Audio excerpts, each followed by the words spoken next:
মুসলমানদের ভেতরেও যারা মুনাফিক আছেন, নামে মুসলমান কামে অমুসলিমের চাইতেও খারাপ, তাদেরকে বলছি আপনি ইসলামের কিছু মানবেন আর অন্য কিছু মানবেন, আবার আপনার কপালে কিন্তু দুঃখ আছে।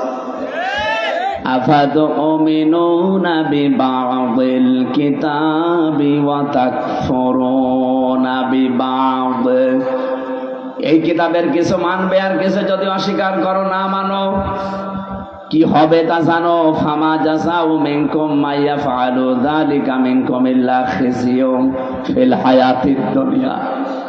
আল্লাহ বলেন এদের শাস্তি, এদের পুরস্কার হিসাবে আমি যেটা দেব, এখানে জাযা শব্দের দুইটা অর্থ আপনি করতে পারেন, হয় পুরস্কার অথবা শাস্তি। তাদের এই কাজের কারণে আমি আল্লাহ তাদেরকে যে পুরস্কার দেব বা শাস্তি দেব, তার এক নম্বরে দুনিয়ার জীবনে অপমান লাঞ্ছনা, এগুলো ছাড়া সে কিছুই পাবে না। আল্লাহ যদি এতটুকু শেষ করে দিতেন, এই আয়াতটা আমি পড়তাম না। ওয়ায়াউমাল কিয়ামাতি ইউরাদ্দুনা ইলা আশাদ্দিল আযাব, অন্যান্য জাতির মানুষেরা তো জাহান্নামে যাবে, শাস্তির দিকে যাবে, তাদের আল্লাহ আসাধ্য শব্দ দেননি।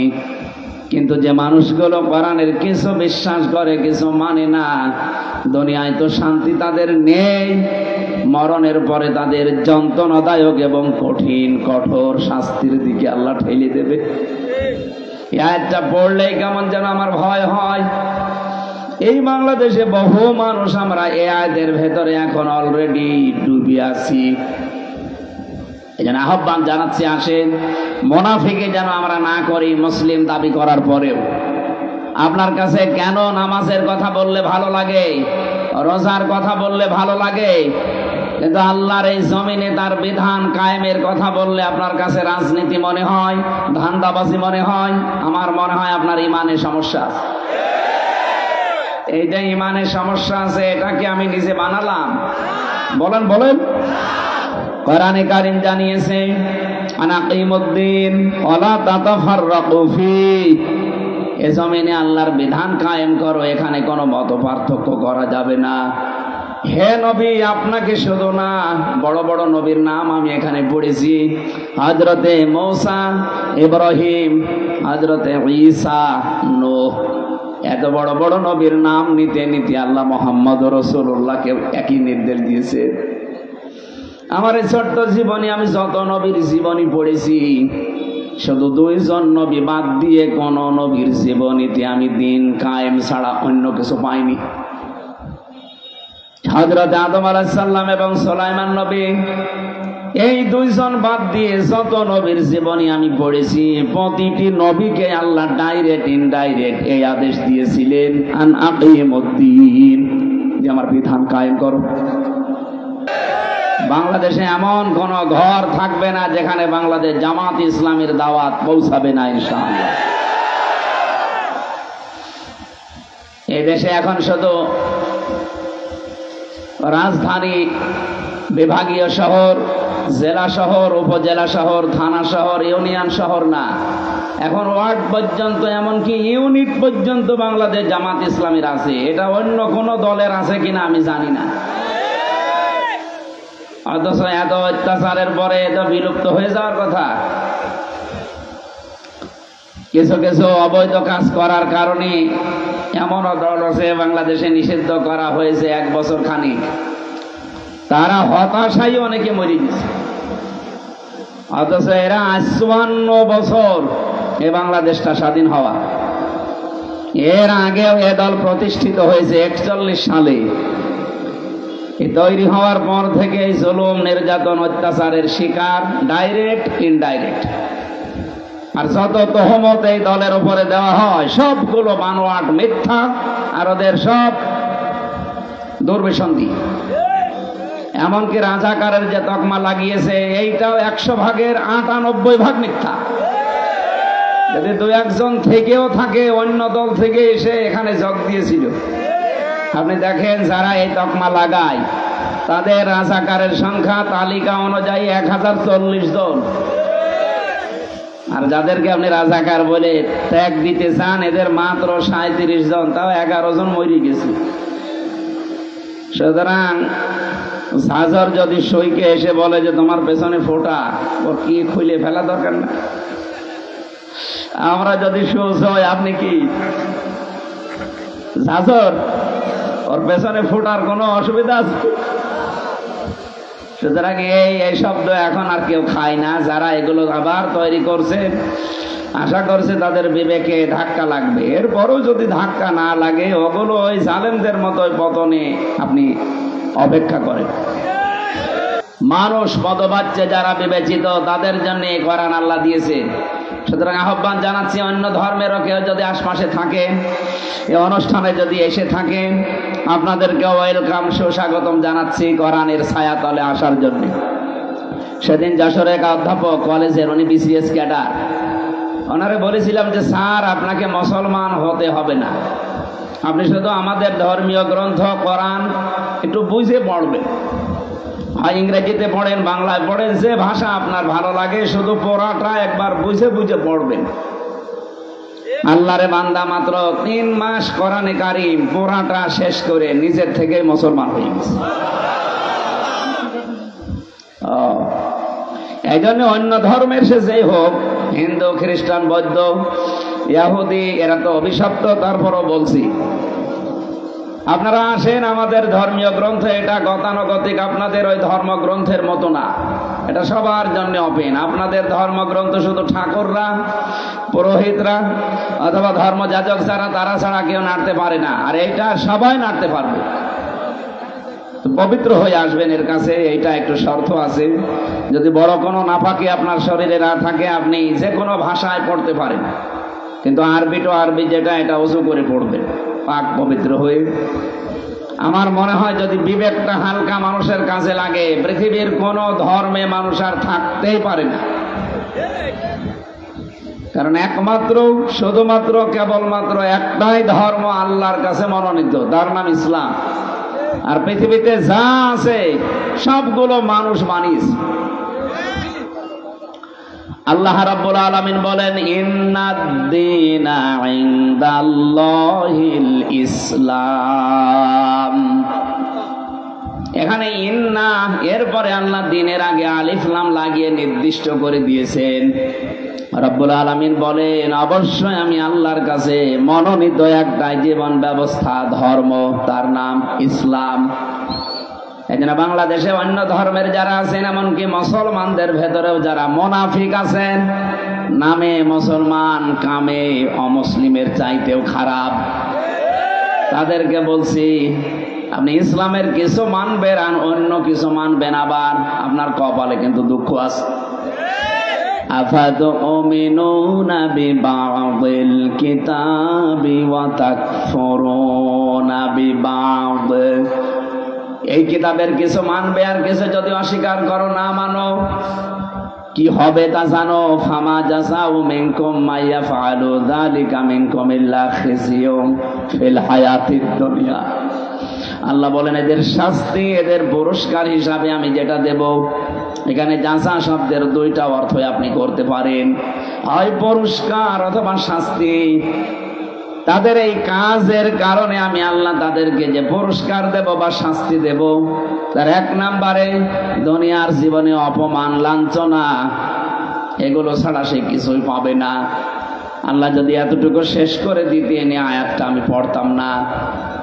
ওয়ায়াউমাল কিয়ামাতি ইউরাদ্দুনা ইলা আশাদ্দিল আযাব। অন্যান্য জাতির মানুষেরা তো জাহান্নামে যাবে, শাস্তির দিকে যাবে, তাদের আল্লাহ আসাধ্য শব্দ দেননি। কিন্তু যে মানুষগুলো কোরআনের কিছু বিশ্বাস করে, কিছু মানে না, দুনিয়ায় তো শান্তি তাদের নেই, মরণের পরে তাদের যন্ত্রণাদায়ক এবং কঠিন কঠোর শাস্তির দিকে আল্লাহ ঠেলে দেবে। এই আয়াতটা পড়লেই কেমন যেন আমার ভয় হয়। এই বাংলাদেশে বহু মানুষ আমরা এই আয়াতের ভেতরে এখন অলরেডি ডুবে আছি। এই জন্য আহ্বান জানাচ্ছি, আসেন, মুনাফিকি যেন আমরা না করি মুসলিম দাবি করার পরেও। আপনার কাছে কেন নামাজের কথা বললে ভালো লাগে, রোজার কথা বললে ভালো লাগে, কিন্তু আল্লাহর এই জমিনে তার বিধান কায়েমের কথা বললে আপনার কাছে রাজনীতি মনে হয়, ধান্দাবাজি মনে হয়? আমার মনে হয় আপনার ইমানে সমস্যা। এইটা ইমানের সমস্যা আছে, এটাকে আমি নিজে বানালাম? বলেন বলেন। কোরআনে কারীম জানিয়েছে আনাকিমুদ্দিন ওয়ালা তাতাফাররাকু ফি, এ জমিনে আল্লাহর বিধান কায়েম করো, এখানে কোনো মত পার্থক্য করা যাবে না। হে নবী, আপনাকে শুধু না, বড় বড় নবীর নাম আমি এখানে পড়েছি। হযরতে মূসা, ইব্রাহিম, হযরতে ঈসা, নূহ, এত বড় বড় নবীর নাম নিতে নিতে আল্লাহ মুহাম্মদ রাসূলুল্লাহকে একই নির্দেশ দিয়েছে। আমার এই ছোট্ট জীবনে আমি যত নবীর জীবনী পড়েছি, শুধু 2 জন নবী বাদ দিয়ে কোন নবীর জীবনীতে আমি দিন কায়েম ছাড়া অন্য কিছু পাইনি। হযরত আদম আলাইহিস সালাম এবং সুলাইমান নবী, এই 2 জন বাদ দিয়ে যত নবীর জীবনী আমি পড়েছি, প্রতিটি নবীকে আল্লাহ ডাইরেক্ট ইনডাইরেক্ট এই আদেশ দিয়েছিলেন আন আকিমুদ্দিন, যে আমার বিধান কায়েম করো। হ্যাঁ, হে নবী, আপনি এই রাস্তায় মানুষকে ডাকেন, ভালো করে শোনেন। আজ আমরা নামাজের কথা, রোজার কথা, পাশাপাশি দিন কায়েমের কথা বললে যারা রাগ করেন, যাদের মন খারাপ হয়, যারা রাজনীতি মনে করে অন্যদিকে চলে যান, যারা মনে করেন এরা আমাদের মতো ধান্দাবাজ, তাদেরকে বলছি কাবুর আলাল মুশরিকিনা মা তাদউহুম ইলাই। হে নবী, আপনি যেদিকে মানুষকে ডাকেন আসো আল্লাহর বিধান কায়েম করি, এটা শুনলে সবচাইতে বেশি মন খারাপ হবে, রাগ করবে মুশরিকরা। কারা? বলেন বলেন। যাক বলি, সুতরাং এই 56,000 বর্গ মাইলের 630টা থানা নিয়ে এই বাংলাদেশ এখন তৈরি করা, 64টা জেলা। আল্লাহর কসম, যারা দিন কায়েমের কথা শুনলে মন খারাপ হয়, রাগ করেন, আপনি বুঝবেন আপনার দ্বারা কোনো না কোনো ভাবে শিরিক হচ্ছে। শিরিক করলে যেহেতু মানুষ মুশরিক হয়ে যায়, আর মুশরিকদের কাছে আল্লাহর দিন কায়েমের কথা শুনলে খারাপ লাগবে। এটাকে আমি নিজে বানালাম? বলেন বলেন। এখন যদি প্রশ্ন করেন, কয় আমার তো দ্বারা শিরিক হয় না, আপনি টের পাচ্ছেন? শিরিক যদি না হবে, আপনি যদি মুশরিক না হবেন, তা আপনার কাছে দিন কায়েমের কথা শুনলে রাগ হবে কেন? কি কথা বলেন না কেন? আপনার তো রাগ হওয়ার কথা না। যদি রাগ হয়, বুঝবেন আপনি মুশরিক। আর যদি রাগ না হয়, মনে করবেন আপনার ভেতরে একটা কাজ আছে। কি কি আছে? না না। এর পরের শব্দের দিকে তাকান, সূরা সূরার 13 নম্বর আয়াতের শেষের দিকে আছে আল্লাহু ইয়াজতাবি ইলাইহি মাইয়াশা। আল্লাহ পাক বলেন, দিন কায়েমের জন্য আমি সবাইকে পছন্দ করি না। যাকে আমার ভালো লাগে, যাকে আমি মনোনীত করি, যাকে নির্বাচিত করি, যাকে আমার পছন্দ হয়, এই মানুষটাকে আমি আল্লাহ দিন কায়েমের জন্য কর্মী বানিয়ে ময়দানে ছেড়ে দেই। কিন্তু কে সে? ওয়াহদি ইলাইহি মাইয়ুনিব, যে মন থেকে আল্লাহর দিকে ফিরে আসতে চায়। এই বাংলাদেশে 18 কোটি মানুষ, সবাই কি দিন কায়েম হোক এটা চায়? বলেন বলেন। নারায়ণগঞ্জবাসী যারা চায় এই জমিনে আল্লাহর দিন কায়েম হোক, তারা যারা বিশ্বাস করে আল্লাহ তাদেরকে ভালোবেসেছেন। আপনাকে একটা সুসংবাদ শোনাই। সূরা আরাফের 46-47 নম্বর আয়াতের তাফসীর পড়তে গিয়ে আমি পেয়েছি, কিয়ামতের দিন আল্লাহ একটা প্রাচীরের উপরে কিছু মানুষকে দাঁড় করিয়ে রাখবে। এটা আরাফ নামক প্রাচীর। এই মানুষগুলোকে আল্লাহ জান্নাতেও দেবে না, জাহান্নামও দেবে না। সাহাবী প্রশ্ন করলেন, হে নবী, এদেরকে আল্লাহ জান্নাতে দিচ্ছে না কেন? এই ছেলে, কি আশ্চর্য! ভাই কোথায় যান? আমার ওয়াজের ভেতরে রেখে আপনি চলে যাচ্ছেন মানে? হ্যাঁ, ওটা ওটি করলে তার খবর আছে। বসুন, 1 ঘন্টা সময় দেওয়া যাবে না? ওটা ওটি করলে তো আমি শেষ করে দেবো।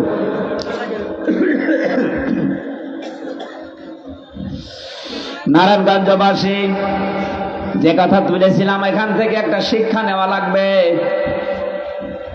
আজ 18 কোটি মানুষ এদেশে সবাই এই দিন কায়েম হোক চাচ্ছে না। এই জন্য চাই না, আল্লাহ তাদেরকে মনোনীত করে নাই, নির্বাচিত করে নাই, কারণ তারা মন থেকে আল্লাহর দ্বীনের দিকে ফিরে আসে নাই। যারা ফিরে এসেছে আল্লাহ তাদেরকে দ্বীন কায়েমের পথে লাগাবে। এই কথা বলে না কেন? আর এটা সব চাইতে বেশি এখন বাংলাদেশে অগ্রণী ভূমিকা পালন করছে বাংলাদেশ জামাত ইসলামী। অন্য কোন দল আপনি দেখান যাদের ইউনিয়ন থেকে শুরু করে আন্তর্জাতিক মহল পর্যন্ত সব জায়গায় যোগ্য এবং সৎ মানুষ সেট করতে পারে, কোন দলে বাংলাদেশে এখন নেই জামাত ইসলামী ছাড়া।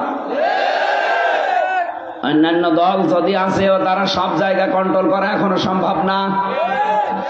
আপনার বিবেকের কাছে প্রশ্ন করে বলেন পারবেন কিনা আপনি? কিন্তু জামাত ইসলামের ভেতরে ইউনিয়নের মেম্বার থেকে শুরু করে আন্তর্জাতিক মহল পর্যন্ত সব জায়গায় টিকে থাকার মতো লোক আছে। শুধু লোক না, যোগ্য এবং সৎ লোক আছে। বলেন। নবীজির হাদিস হচ্ছেন ইবনে ওমর রাদিয়াল্লাহু তাআলা আনহু সাল্লাল্লাহু আলাইহি ওয়াসাল্লাম ফাত্তাবিউস সিওয়াদাল আযম, মুসলিম শরীফের হাদিস। নবীজি বলেন তোমাদের ভেতরে অগ্রণী ভূমিকা যারা পালন করে দ্বীন কায়েমের জন্য, যাদের দ্বারা আল্লাহর বিধান কায়েম করা খুব তাড়াতাড়ি সম্ভব, আমি নির্দেশ দিলাম উম্মতেরা ওই দলের কে অনুসরণ করবা। এই হাদিস এখন আমি কেবল বানালাম না, কথা বলেন না কেন? সুতরাং এই দেশে এখন যেহেতু দ্বীন কায়েম করার অগ্রণী ভূমিকায় আছে এক নম্বরে জামাত ইসলামী বাংলাদেশ, এই জন্য চোখ কান বুঝে আপনাদের আমি আহ্বান জানাচ্ছি, আসেন যেভাবেই হোক এদেরকে সাহায্য সহযোগিতা এবং কি অনুসরণ করে আল্লাহর আইন প্রতিষ্ঠায় এগিয়ে দেই। 54 বছর তো দেখলেন কম বেশি কিছুই হয়নি। অধ্যাপক ইলিয়াস মোল্লার মতো মাত্র 151 জন যদি এবার কোরআন শরীফ বুকে নিয়ে যেতে পারে, 5 বছর লাগবে না। উনি তো 7 দিন সময় দিয়েছে, 7 দিন এই দেশ পরিবর্তন হয়ে যাবে। টেকনাফ থেকে তেতুলিয়া 1150 কিলোমিটার পথ, যে কোনো ভাবে আপনি রাত দিন চলে যাবেন, কোন চিন্তা আপনার মনের ভেতরে আসবে না, শুধু আল্লাহর ভয় ছাড়া। মালয়েশিয়া বাংলাদেশের চাইতে প্রায় 5 ডবল বড়। আমি প্রতিদিন প্রায় 1200-2000 কিলোমিটার রান করতাম। বিশাল দেশ, আর আজ 2টা-3টা নেই, চলে যাচ্ছি মরুভূমি, পাহাড়, শুধু পাম গাছ, বিশাল জঙ্গল পার হওয়া লাগে। ড্রাইভার আমারে বলছে রাত 2টা বাজে, কোনো ভয় নেই হুজুর, শুধু আল্লাহ ছাড়া আমাদের সামনে কেউ নেই। আমরা তো এরকম একটা দেশ চাই। কথা বলেন না কেন? আজকে আমি কুষ্টিয়া থেকে খুব বেশি হলো 30 কিলো এসেছি, এরপরে গাড়িটা নষ্ট হয়ে গেছে। আমি আর একজনকে নিয়ে আসলাম আসার সময়, যে ড্রাইভার, ওর বাড়িও কুষ্টিয়া। ওরে বললাম যে আমরা নামিয়ে দিয়ে আপনি চলে যান, ওইটা গাড়ি সারা হয়ে গেলে আসবে। উনি আমারে নামিয়ে দিয়েছে এখানে 9টা 25-এ। খাবার খেয়ে নামাজ পড়ে চলে এসেছি। ওনারে বললাম আপনি চলে যান, ভয় পাচ্ছে। বলছে না, আমি রাতের বেলা কুষ্টিয়া যাব না, এখানে কোনো জায়গায় থাকবো, ফজরের আজান দিলে বের হব। এখনো কোন দেশে আমরা আছি আপনি টের পাচ্ছেন? সুতরাং আমরা চাই মালয়েশিয়া যেমন চলছে, ও দেশে তো আল্লাহর বিধান পুরাপুরি চলে না, তাই এত নিরাপত্তা তারা দিতে পেরেছে। আমার এখানে যদি আল্লাহর বিধান পুরাপুরি কায়েম হয়ে যায়, আপনি দেখবেন বাংলাদেশ একটা মিনি জান্নাত হয়ে গেছে। জোরে বলেন আলহামদুলিল্লাহ। এই দৃশ্য আমরা দেখতে চাই চর্ম চোখে। আপনারা চান না? কথা বলেন, চান না? এটা তো চাওয়াই শেষ। হাদিস ছিল কি, ফাত্তাবিউস সিরাতাল আযম, যারা দ্রুত ইসলাম কায়েম করতে পারে তোমাদের ভেতরে, তাদেরকে অনুসরণ করো। এই নির্দেশ রসুলের। আর রসুল্লাহ কোনো কথা বলে না যতক্ষণ আল্লাহ তাকে না বলে। কথা বলেন না কেন? সুতরাং এই নির্দেশ সরাসরি আপনি কার? এরপরও যদি কারো বিবেকে এটা না গ্রহণ করে, যান, আপনারা ছেড়ে দিলাম। একটা পড়লে যেমন আমার ভয় হয়, আপনার শুনলেও তো ভয় হওয়ার কথা। যে দুনিয়ায় আমি কিছু মানলাম আর কিছু মানলাম না, দুনিয়াতে তো আমার শান্তি নেই, স্বস্তি নেই, নিরাপত্তা নেই। আর মরণের পরে আল্লাহ যেমন তেমন আযাবে না, ইলা আশাদ্দিল আযাব, কঠিন এবং যন্ত্রণাদায়ক আযাবের দিকে নিয়ে যাবে। বলেন নাউজুবিল্লাহ। সূরা আরাফের এই উদ্ধৃতি দিয়ে যে আপনাকে আল্লাহ জান্নাতে দিচ্ছে না, সাহাবী বললেন কেন দেবে না? নবীজি বললেন জান্নাতে দিচ্ছে না এই কারণে, কারণ এই লোকটার সব ভালো ছিল, মা বাবার সাথে সম্পর্ক ভালো ছিল না। বলেন তো এরকম মানুষ দেশে এখন নেই? বলেন বলেন। এই জন্য আমরা যা করি মা বাবার সাথে সম্পর্ক ঠিক রাখা দরকার। সিস্টেম অপর পৃষ্ঠায় দেখুন, সাহাবী বলেন হে নবী আপনি যে বললেন এদেরকে আল্লাহ জাহান্নামেও দেবে না, কারণ কি? বিশ্ব নবী বলেন এদের জাহান্নামে দেবে না একটা মাত্র কারণ, তারা জমিনে দিন কায়েমের আন্দোলন করত। সুতরাং হাদিস দ্বারা আপনাদের সুসংবাদ দিচ্ছি, যে চলে যাচ্ছে যাক, আমার কোনো আফসোস নেই, কারণ আল্লাহ সবাইকে দিন কায়েমের জন্য মনোনীত করে না। আপনাকে আগে মনোনীত হওয়া লাগবে, আর এমনি এমনি আপনি মনোনীত হবেন না, আপনি এমনি এমনি নির্বাচিত হবেন না। আপনাকে আগে মন থেকে ফিরে আসা লাগবে আল্লাহর দিকে। আল্লাহ এই মন দেখে আপনাকে দিন কায়েমের জন্য নির্বাচিত করবেন। সুতরাং এই দেশে আমরা যারা দিন কায়েমের জন্য অ্যাক্টিভ কাজ করি, আল্লাহর কসম দিয়ে বলছি আপনি আর যাই হোক জাহান্নামে যাওয়া লাগবে না। জোরে বলেন সুবহানাল্লাহ। জাহান্নামে যদি যাওয়া না লাগে, ওদিকে আবার জান্নাতেও যাওয়া যাচ্ছে না, এত ঝামেলা হয়েছে।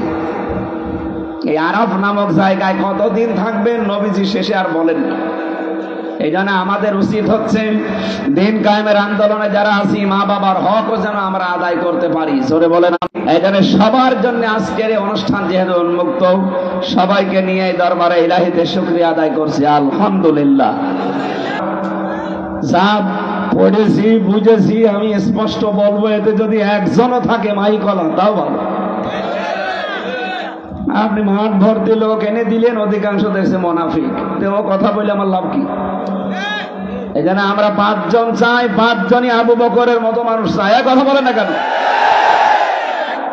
নবীজি এই কোরআন আবু বকরের সামনেও পড়েছিলেন, আবু সেহেলের সামনেও পড়েছিলেন। 2 জনের নামের আগে আবু আছে। এক আবু বকর কোরআন শুনে তার ঈমান যা ছিল আরো বেড়ে গেছে, আর এক আবু সেহেল কোরআন শুনে ওর ঈমান বাড়ে না, ওর ঈমান নেই। তো ওর কি বেড়েছিল?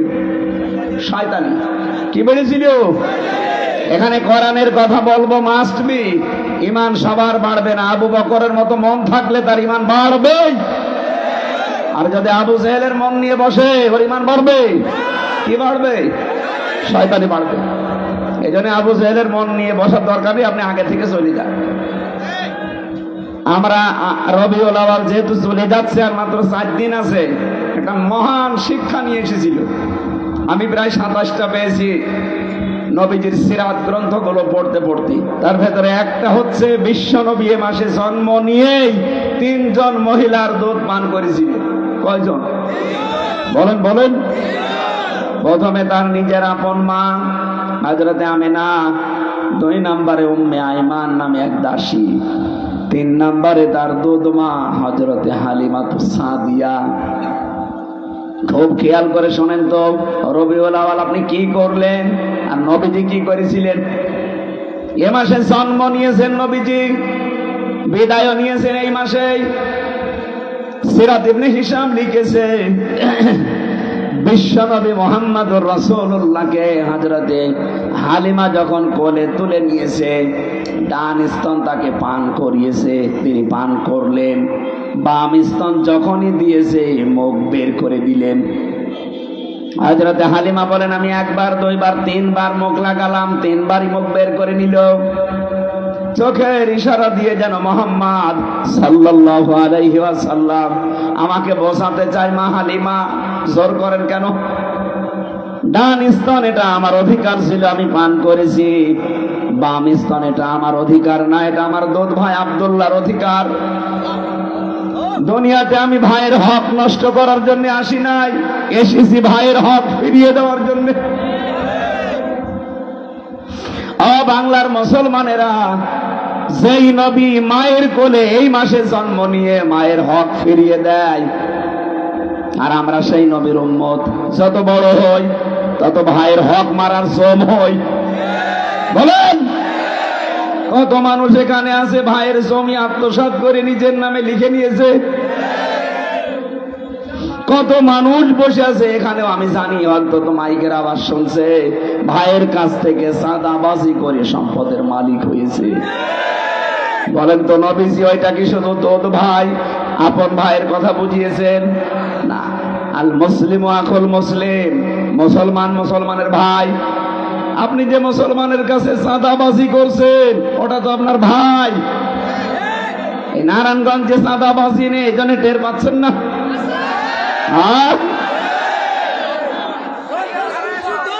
অথচ যেই লোকটা ভাইয়ের কাছে চাঁদাবাজি করে লক্ষ কোটি টাকার মালিক, এই রবিউল আউয়াল আসলে আমারে ডেকে বলবে হুজুর মিলাদ পড়ে দেন। মিলাদের পরে জিলাপি দেবে, খেচুড়ি দেবে, বিরানি দেবে। কোথায় পেলেন টাকা? হুজুর চাঁদার টাকা। বেশি বলে ফেললাম? এরকম দৃশ্য বাংলাদেশে নেই। আমি নিজে পেয়েছি আমার কুষ্টিয়ায়, চাঁদার টাকা তুলে ওইটা দিয়ে মিলাপ দিচ্ছে।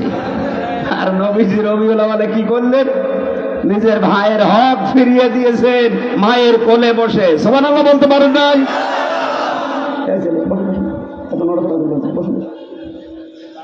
এর উপরে আমরা ডেলিভারি দেবো ইনশাআল্লাহ। থাকবেন যারা যারা, শুধু তারা হাত তোলেন তো দেখি। দেখেন দেখেন, না না ওই যে হাত তোলেন, তোলেন। অন্তত এই আয়াত শেষ হওয়া পর্যন্ত থাকবেন কারা? হাত তোলেন, তোলেন। হাত তুলে রাখেন, হাত তুলে রাখেন। ঠিক আছে ভাই, বসে।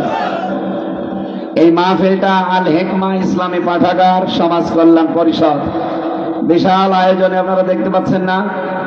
এত লাইটিং, এত মাইকিং, এত পোস্টারিং করা, এর খরচের জন্য ওনারা বারবার ও কি করেছে কি ওরে তো নিয়ে আসা হয় কালেকশনের জন্য।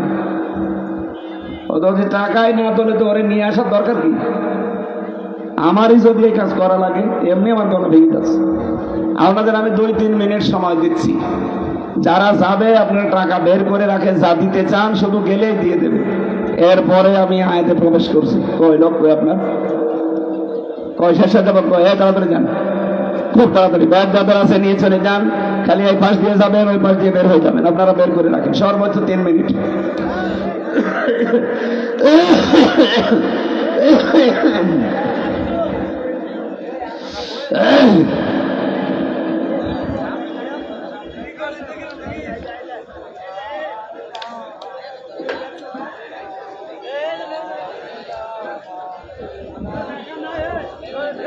কই তাড়াতাড়ি করেন ভাই, তাড়াতাড়ি করেন।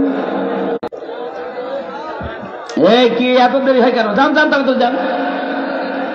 সুবহানাল্লাহ আলহামদুলিল্লাহ লা ইলাহা ইল্লাল্লাহ, সুবহানাল্লাহ আলহামদুলিল্লাহ। কে কোথা থেকে দেখতেছেন একটু কমেন্ট করে জানাবেন। আলহামদুলিল্লাহ লা ইলাহা ইল্লাল্লাহ, লা ইলাহা মুহাম্মাদুর রাসূলুল্লাহ।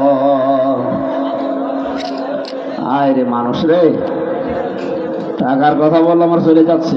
আপনার টাকা কি কবরে নিয়ে যাবে? এখনই যদি আপনি পটল তোলেন কি হবে? কি আপনার টাকা? টাকা দিতে না পারলেও বসে থাকেন ভাই।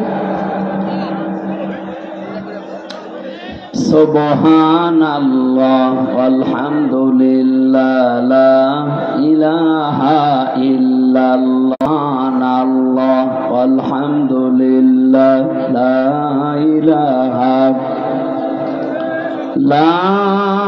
ইলাহা ইল্লাল্লাহ মুহাম্মাদুর রাসূলুল্লাহ।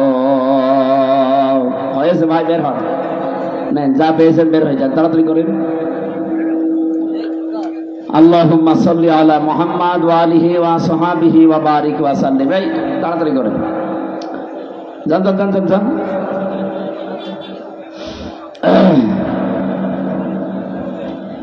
সূরা আনআমের 51 নম্বর আয়াতটা পড়েছি।